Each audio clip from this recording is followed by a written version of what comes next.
if this particular order pair is equal to this particular order pair, find the value of x and y. ಹೇಗೆ ಮಾಡ್ಬೋದು ಇದನ್ನು ಅಂತ ಹೇಳಿದ್ರೆ, it's based on the fact that the order as the order in an order pair, ordered pair actually matters. ಏನು ಮಾಡೋದು ನಾವು ಏನು ಮಾಡ್ಬೋದು ಅಂತ ಹೇಳಿ x/3 + 1ನ 5/3ಗೆ ಈಕ್ವೇಟ್ ಮಾಡಬಹುದು. ಸರಿನಾ? ಸೊ x/3 + 1ನ ನಾನು 5/3ಗೆ ಈಕ್ವೇಟ್ ಮಾಡ್ಬೋದು. ಬ್ರ್ಯಾಕೆಟ್ಸಲ್ಲಿ ಆನ್ ಕಂಪೇರಿಂಗ್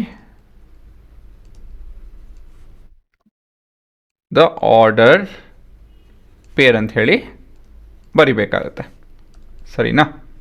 ಸೊ ಇದು ಸಾಲ್ವ್ ಮಾಡ್ತು ಅಂತ ಹೇಳಿದ್ರೆ ಈ ಕಡೆ 3 ಜೊತೆ ಮಲ್ಟಿಪ್ಲೈ ಮಾಡ್ತೀನಿ, ಇದು 5 ಆಗುತ್ತೆ, ಇದು 3 ಆಗುತ್ತೆ, ಟ್ರಾನ್ಸ್ಪೋಸ್ ಮಾಡಿದ್ರೆ 2 ಆಗುತ್ತೆ. ಇದು ಅಷ್ಟೇ.